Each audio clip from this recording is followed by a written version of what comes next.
Hello दोस्तों, कैसे आप सब। आपका जो ये एमसीक्यू सीरीज़ है जिसके सेकंड पार्ट में आपका स्वागत है। ये हमारा जो सीरीज़ है, इस सीरीज़ का ये दूसरा वीडियो होने वाला है। तो इसमें हम आपको कुछ 8 से 9 क्वेश्चन सॉल्व कराएंगे जो आपके एग्ज़ाम के लिए बहुत ही इम्पोर्टेंट है।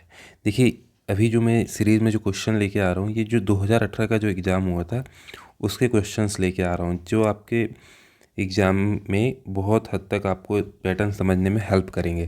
तो ये इसी बीच हमारा ये जो पहला क्वेश्चन है, सबसे पहले हम उसको देखते हैं। तो पहला क्वेश्चन क्या है? अखिल भारतीय तकनीकी शिक्षा परिषद से कौन से पाठ्यक्रमों का अनुमोदन आवश्यक नहीं है? तो अखिल भारतीय तकनीकी शिक्षा परिषद, all India technical education council, AITEC। तो इसे ये नहीं बोला जाता है all India council of technical education, AICTE। इसका इंग्लिश में शॉर्ट फॉर्म ये होता है।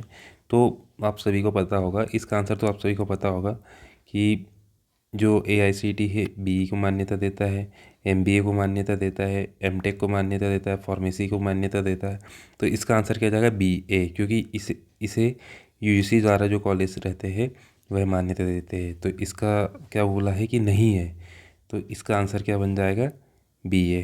तो इसका आंसर क्या है? BA, क्योंकि BA जो है ये किसके अंतर्गत आ जाता है? UGC के अंतर्गत आ जाता है। चलिए हम नेक्स्ट क्वेश्चन देखते हैं अब। देखिए, अगला क्वेश्चन हमारे पास जो दूसरा है वो क्या है? बच्चों को सोशल मीडिया के खतरों से बचाने के लिए असली दोस्त हैशटैग स्टे सेफ ऑनलाइन अभियान किसके द्वारा चलाया गया था? Stay safe hashtag stay safe online अभियान किसके द्वारा चलाया गया था? तो इसका जो आंसर होगा वह यूनिसेफ द्वारा होगा। देखिए, जब भी कुछ ऐसा क्वेश्चन आए बच्चों से संबंधित, यदि आपको कुछ भी ना पता हो तो आप अगर रिस्क लेना चाहे तो यदि ऑप्शन में यूनिसेफ है तो आप ले सकते हैं, क्योंकि इसका फुल फॉर्म आप सभी को पता है, यूनाइटेड नेशन चिल्ड्रन फंड। और इसी यूनाइटेड नेशन की एक शाखा है ये। तो बच्चों से संबंधित जो भी स्टेप्स है वो यूनिसेफ ही लेता है। तो आप इसका आंसर यूनिसेफ लगा सकते हैं। चलिए नेक्स्ट क्वेश्चन देखते हैं। क्वेश्चन क्या है? इनफिल बनेट जो INFLIBNET था यह है। तो इसमें हमें संबंध बताना था किसके साथ था? तो गुजरात विश्वविद्यालय अहमदाबाद की संस्था, हमें नहीं पता है कि इसके साथ है कि नहीं है। शोध संस्थान, राष्ट्रीय प्रयोगशाला है। और सेकंड ऑप्शन क्या है? विश्वविद्यालय अनुदान आयोग का स्वशासी अंतर विश्वविद्यालय केंद्र। देखिए, किसी आप क्वेश्चन में जब भी ऐसा कोई बड़ा ऑप्शन दिखे और आपको कुछ पता ना हो तो आप थोड़ी सी रिस्क ले सकते हैं कि आप इस आंसर को टिक कर सकते हैं। देखिए, यहाँ पे भी आपको दिख रहा है कि इसका आंसर यही है, विश्वविद्यालय अनुदान आयोग का स्वशासी अंतर विश्वविद्यालयीन केंद्र। तो इनफिल्वनेट क्या है? तो UGC का स्वशासी अंतर विश्वविद्यालयीन केंद्र। चलिए नेक्स्ट क्वेश्चन देखते हैं अब। निम्नलिखित में से कौन सा केंद्रीय विश्वविद्यालय नहीं है? मतलब जो ऑप्शन दिए गए हैं इसमें से कौन सी सेंट्रल यूनिवर्सिटी नहीं है? तो ऑप्शन आप पढ़ लीजिए। डॉक्टर हरि सिंह गौर विश्वविद्यालय सागर, गुरु घासीदास विश्वविद्यालय बिलासपुर, जवाहरलाल नेहरू विश्वविद्यालय नई दिल्ली। तो इसे JNU बोलते हैं, आपने सुना ही होगा। JNU नई दिल्ली में तो ये सेंट्रल यूनिवर्सिटी है। दूसरा डॉक्टर हरि सिंह गौर विश्वविद्यालय सागर, तो आपको पता है कि ये मध्य प्रदेश की एकमात्र सेंट्रल यूनिवर्सिटी है। इसके अलावा एक जो ट्राइबल यूनिवर्सिटी अमरकंटक में है वह भी एक सेंट्रल यूनिवर्सिटी, लेकिन जो पहली सेंट्रल यूनिवर्सिटी हरि सिंह गौर विश्वविद्यालय सागर है। तो ये भी ऑप्शन नहीं बनता है, नीचे का भी नहीं बनता है। गुरु घासीदास विश्वविद्यालय बिलासपुर, यह भी एक सेंट्रल यूनिवर्सिटी है, तो ये भी ऑप्शन नहीं बनता है क्योंकि ये छत्तीसगढ़ में है। तो जो आप सभी को पता होगा, बरकतुल्ला विश्वविद्यालय भोपाल, जो कि एक स्टेट यूनिवर्सिटी है। तो आंसर क्या निकलता है कि केंद्रीय विद्यालय नहीं है, तो बरकतुल्ला विश्वविद्यालय भोपाल केंद्रीय विद्यालय नहीं है। नेक्स्ट क्वेश्चन देखते हैं।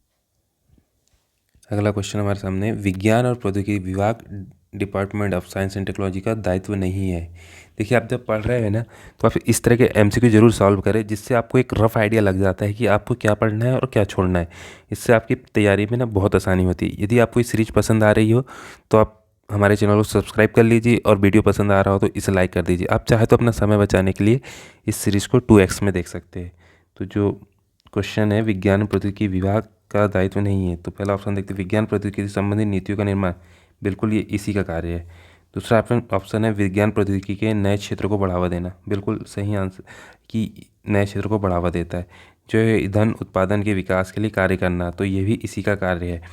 अगला है अंतर्राष्ट्रीय शांति के लिए प्रयास करना, तो ये बिल्कुल भी इससे संगत नहीं लग रहा है, तो ये ऑप्शन गलत हो सकता है। तो हमारा आंसर क्या आ जाएगा कि अंतर्राष्ट्रीय शांति के लिए प्रयास करना डीएसटी का दायित्व नहीं है। तो ये हमारा आंसर क्या हो जाएगा, डी। तो यही इसका सही आंसर है। अब देखिए इस एमसीक्यू सीरीज़ के थ्रू ना आपके बहुत सारे टॉपिक कवर होते चलेंगे। आपको ये बता दूं कि डिपार्टमेंट ऑफ साइंस जो है मिनिस्ट्री ऑफ साइंस के साइंस एंड टेक्नोलॉजी के अंतर्गत आता है, जिसके मंत्री जो अभी है डॉक्टर जितेंद्र सिंह हैं।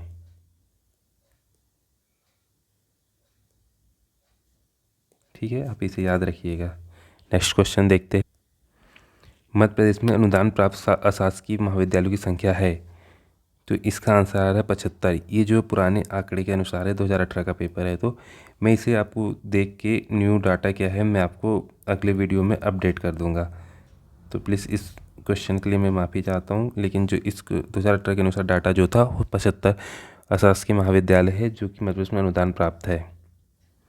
अगला क्वेश्चन योजनाओं से रिलेटेड है कि कौन सी योजना है जो उच्च शिक्षा विभाग द्वारा संचालित नहीं की जाती।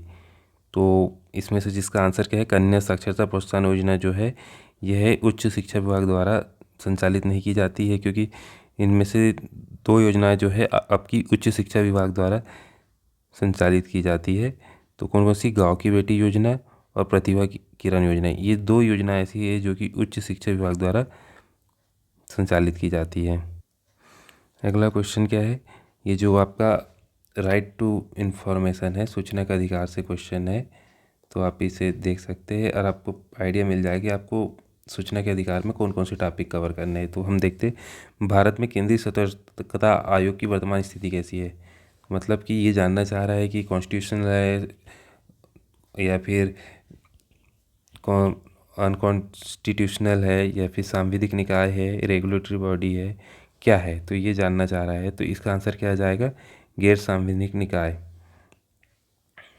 क्योंकि यह जो है एक्ट से बनी है, इसलिए गैर सांविधिक अनिक निकाय है। मतलब इसे आप ऐसा भी लिख सकते हैं,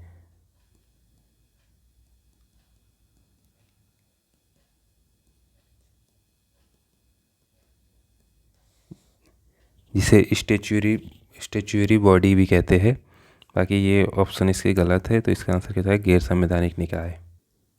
अगला क्वेश्चन है मध्य प्रदेश लोक सेवा आयोग के वार्षिक प्रतिवेदन पे है कि मध्य प्रदेश लोक सेवा आयोग अपना वार्षिक प्रतिवेदन प्रस्तुत करता है, तो किसको करता है। तो पहला ऑप्शन राज्य विधानमंडल को गलत है, सामान्य प्रशासन विभाग को, ये तो ऑप्शन कहीं से कहीं नहीं आता है, मुख्यमंत्री को, ये भी गलत है, और जो लास्ट आंसर है राज्यपाल को। तो इसका सही आंसर क्या हो जाएगा, राज्यपाल को। देखिए अब डाउट इन दो में नहीं होगा, डाउट इसमें होगा कि ये वाला भी सही हो सकता है। तो आप क्या याद रखेंगे कि मध्य प्रदेश लोक सेवा आयोग अपनी वार्षिक प्रतिवेदन राज्यपाल को देती है, और यूपीएससी किसे देती है, तो यूपीएससी प्रेसिडेंट को देती है। तो आप इसे याद रखिएगा। तो इस सीरीज़ में इतना ही था। Please thank you so much. Please like share and subscribe the video. Thank you guys, all the best.